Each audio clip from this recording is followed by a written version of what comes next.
பவளவிழா பாப்பாக்கு வேற என்ன தெரியும்?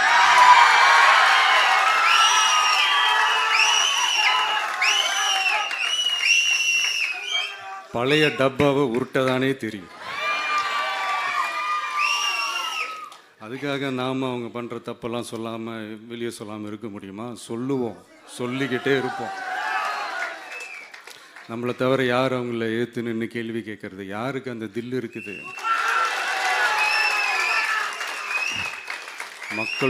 மக்களோட ஒரே பிரதிநிதி நாம மட்டும்தான்.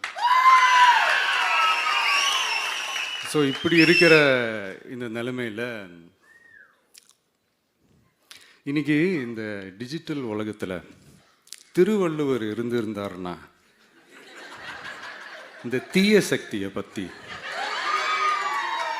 என்ன திருக்குறள் எழுதியிருப்பாரு? ஒரு கற்பனையா, அநீதி, அராஜகம், தில்லுமுள்ளு இவையெல்லாம் திமுக முதற்றே உலகு.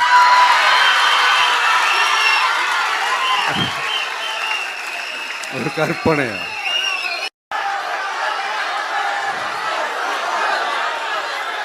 அநீதி, அராஜகம், தில்லுமுள்ளு இவையெல்லாம் திமுக முதற்றே உலகு.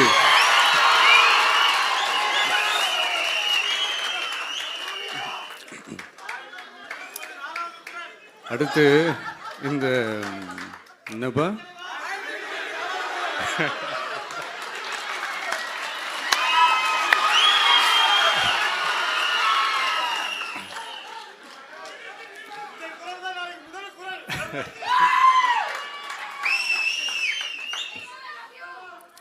அடுத்து இந்த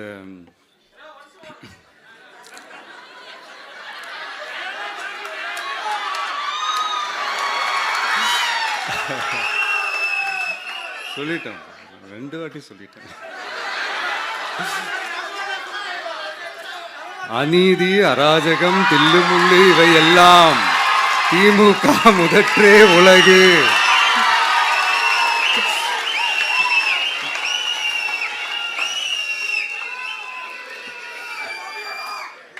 அடுத்து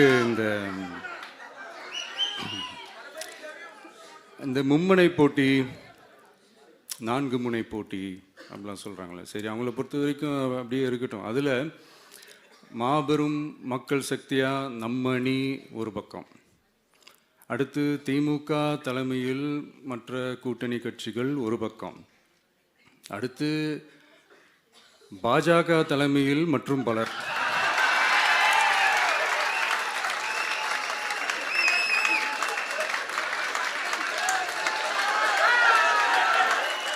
என்னப்பா சிரிக்கிறீங்க? உண்மைதானேப்பா சொன்னேன்.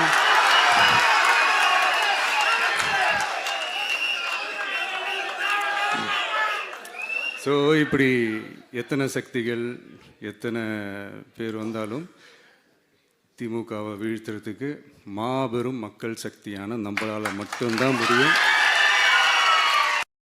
ஏய் விஜய் வீட்டு விட்டு வெளியே வா, ஏய் விஜய் வீட்டு விட்டு வெளியே வா. இப்படியெல்லாம் கேட்கும் போது எனக்கு எப்படி அது தோணுதுன்னா, ஐயோ இவங்க ஒவ்வொரு வீட்டில் இருக்கிற ஒவ்வொரு விஜயும் இவங்க கூப்பிடுற மாதிரியே எனக்கு தோணுது. அப்படிதான் எனக்கு தோணுது. அதனால பொறுங்க பாஸ், வருவாங்க, முறையா வருவாங்க.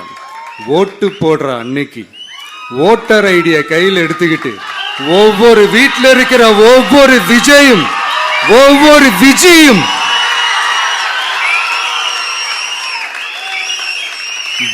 பூத்தா காலையிலே வந்து நிப்பாங்க பாருங்க.